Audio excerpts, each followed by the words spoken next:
আজকে হচ্ছে বৃষ্টির দিন, আর বৃষ্টির দিনে খিচুড়ি আর আলুর দম হলে কেমন হয়? চলো চটজলদি বানিয়ে নেওয়া যাক। বাইরের আকাশটাও বেশ মেঘমেঘ করছে, মনে হচ্ছে আবার বৃষ্টি হবে।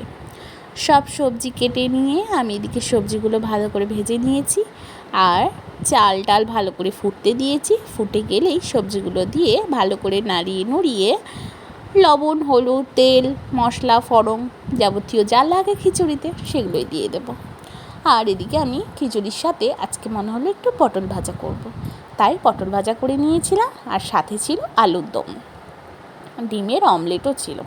খিচুড়িও রেডি। এরপর কর্তামশাই চলে এসেছে, এইবারে খাবার পালা।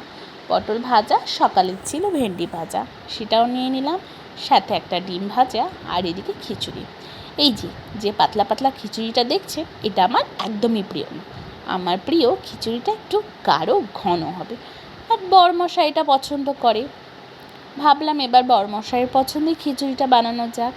আর এইদিকে বানিয়ে নিয়েছিলাম আলুর দম। আলুর দমটা তো দারুণ হয়েছিল খেতে। খিচুড়ির সাথে আলুর দম আমার কিন্তু ভীষণ ভালো লাগে। একটু আলু দিয়ে খিচুড়িটাকে মেখে নেব, লঙ্কাগুলোও গুলিয়ে নেব, কারণ বরমশাই আমার খুব একটা ঝাল পছন্দ করে না। সেই জন্য আমার জন্য গোটা লঙ্কা ফেলে দিয়ে সেগুলোকেই আমাকে ভেঙে নিয়ে খেতে হয়। তারপর পটল ভাজা দিয়ে খিচুড়িটা খেয়ে নেব। আজকের লাঞ্চটা কিন্তু দারুণ হয়েছে। তোমরা আজকে কে কী লাঞ্চ করলে অবশ্যই কমেন্টে জানিও।